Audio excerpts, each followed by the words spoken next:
ఆకివీడు పెదపేటలోని రామాలయ పునర్నిర్మాణానికి ఇప్పటికే తొలి అడుగుపడింది. ఎమ్మెల్యే డిప్యూటీ స్పీకర్ రఘురామకృష్ణరాజు ఇప్పటికే శంకుస్థాపన చేశారు. అనంతరం ప్రస్తుతం మనతో మాట్లాడడానికి ఈ ఆలయ నిర్మాణానికి సంబంధించి కమిటీ సభ్యులు ఉన్నారు. వారితో మాట్లాడదాం.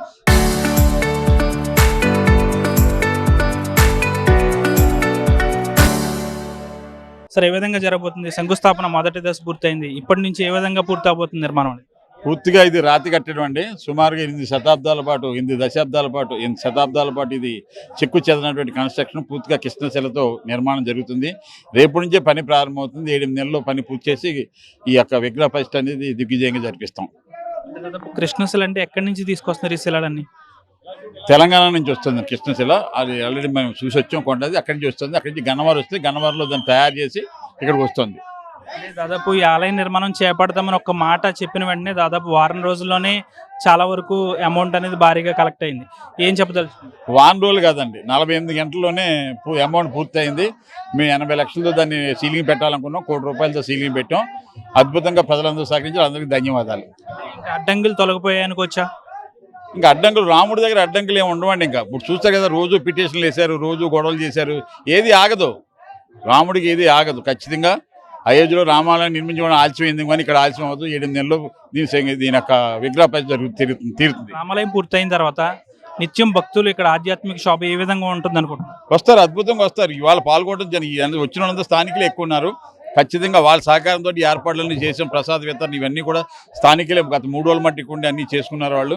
ఖచ్చితంగా వాళ్ళందరూ కూడా ఈ రోజు రెగ్యులర్గా ఈ దేవాలయానికి వచ్చి స్వామివారి ఆశీస్సులు తీసుకుంటారు. మీరు చెప్పండి, ఎక్కడి నుంచి వచ్చారు? నేను భీమవరం నుంచి వచ్చానండి. ఆలయ కమిటీలో సభ్యుడు. నేను విశుద్ధ పరిషత్కి ప్రాంతానికి అధ్యక్ష బాధ్యతలో కూడా ఉన్నాను. నేను ఇది 2 నెలల నుంచి ఇది కార్యక్రమం వివాదం ప్రారంభమైందండి. 2 నెలల క్రితం ఇక్కడ ఆలయం ఉన్నటువంటి విషయం 2 నెలల క్రితం తెలిసింది. మార్చి నెల మొదటి వారంలో తెలిసిన తర్వాత వెంటనే రఘురామకృష్ణరాజు గారు పరిసర ప్రాంతాల నుండి శుభ్రం చేయించారు. వారు కూడా ఇక్కడ రావడం జరిగింది. ఇక్కడ స్థానికంగా ఉన్న వాళ్ళు దాన్ని అనేక రకాలుగా ఇది గొంతేరమ్మ గుడైన అదని ఇదని ఏదో రకరకాలుగా అభ్యంతరాలు చేయడం మొదలుపెట్టారు. కానీ అవి ఏమి నిలవలేదు. అయ్యి తర్వాత శ్రీరామనవమి రోజున భౌతికంగా దాడి చేయడానికి కూడా సిద్ధపడ్డప్పటికీ కూడా ఇక్కడ పోలీసు బందోబస్తు చాలా ఉన్న వల్లనే డిప్యూటీ స్పీకర్ వల్లనే పోలీస్ సెక్యూరిటీ అంతా కూడా ఉంది. వాళ్ళందరూ కూడా నియంత్రించడం జరిగింది. ఈ ఆలయాన్ని ఏదో విధంగా ఆప్ చేయాలని చెప్పి అనేక రకాలైన కుతంత్రాలు చేశారు. ఎందుకంటే ఇక్కడ డాక్యుమెంటేషన్ ఉంది. బ్రిటిష్ వాళ్ళ టైంలోనే 1932లోనే ఇది దేవాలయం రామాలయం అని చెప్పి వాళ్ళ రికార్డులో ఉంది. కరెంటు బిల్లు గత 30 సంవత్సరాలుగా రామాలయం పేరు మీద కడుతున్నారు. రెవెన్యూ డిపార్ట్మెంట్లోనూ అన్ని డిపార్ట్మెంట్లో కూడా రామాలయం కిందే ఉంది. ఆర్ఎస్ నెంబర్లను కూడా రిజిస్ట్రేషన్ సంబంధించి కూడా రామాలయం సరిహద్దులోనే చెప్పి అన్ని రాశారు. చుట్టుపక్కల అన్ని కూడా రాసినప్పుడు అంచేత దీనికి సంబంధించి ప్రతిరోజు కూడా దీన్ని ఆప్ చేద్దామని హైకోర్టుకి వెళ్ళారు. ఎటువంటి రీజన్ లేకుండా హైకోర్టుకి వెళ్ళారు. రీజన్ లైన్ కారణం చేత హైకోర్టు వాళ్ళని తిరస్కరించింది. ఈ రోజున అనుకున్న ప్రకారంగా ఈ రోజున మార్చి 3వ తారీఖు ఆదివారం ఉదయం 7:14 అనుకున్న సమయానికి అనుకున్న రీతిలో చాలా అద్భుతంగా శంకుస్థాపన జరిగింది. నిర్మాణం కూడా అదే విధంగా జరుగుతుంది. ఎటువంటి సంశయం లేదండి. బాబర్ కట్టినటువంటి బాబర్ కోలు తెచ్చినటువంటి రామాలయమే మా అక్కడ నిర్మాణం జరిగింది. రాముడిని ఎవరు ఆప్ చేయలేరండి. ఎందుకంటే రాముడి ఈ దేశానికి ఆత్మండి ఆయన. అంచేత ఇది ఆగే ప్రసక్తి లేదు. ఇది కృష్ణశిల గురించి ఏమన్నా మీకు తెలుసు? దాని గురించి ఏమన్నా చెప్పండి. అంటే దేవాలయాలకు సంబంధించి కృష్ణశిల అనేటువంటిది ఒక ప్రాధాన్యత సంతరించుకుందండి. అది అంచేత సహజంగా ఎక్కడైనా సరే మంచిగా నిర్మాణం చేయాలంటే కనుక, శాస్త్రోక్తంగా నిర్మాణం చేయాలంటే కనుక కృష్ణశిలను ఎక్కువ వాడుతూ ఉంటారండి. రానున్న రోజుల్లో ఎటువంటి ఆధ్యాత్మిక షాప్ ఇక్కడ ఉంటుంది అనుకుంటున్నారు? ప్రతి చోట ఎలా జరుగుతుందో నిత్యం పూజలు, ఇక్కడ కూడా నిత్యం పూజారిని పెట్టి ఇక్కడ నిత్యం పూజలు కార్యక్రమాలు చేస్తామని తెలియజేస్తున్నాం. అలాగే భక్తులకి ఎటువంటి ఇబ్బంది లేకుండా కూడా ఇక్కడ అన్ని రకాల వసతులు కూడా ఏర్పాటు చేస్తాం.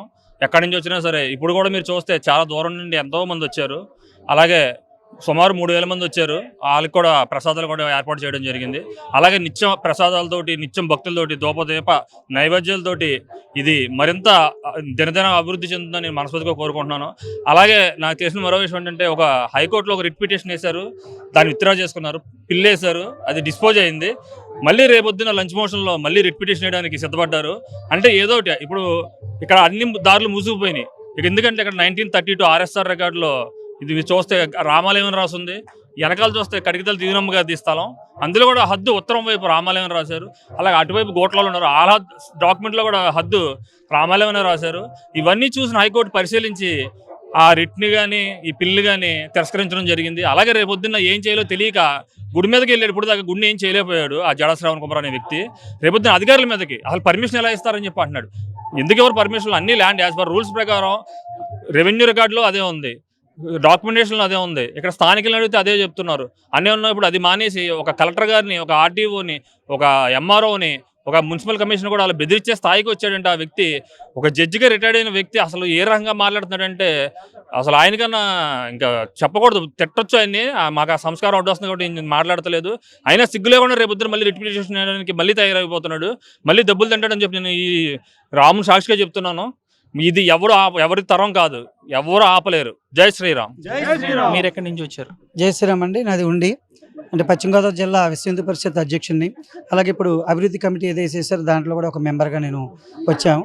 ఎందుకంటే ఈరోజు ఈ ప్రాంతంలో మన పెద్దపేట రామాలయం అంటే సుమారుగా 100 సంవత్సరాల చరిత్ర కలిగిన ఆలయం పునర్నిర్మాణంలో మేము కూడా పాల్గొనడం అన్నది చాలా అదృష్టంగా భావిస్తున్నాము.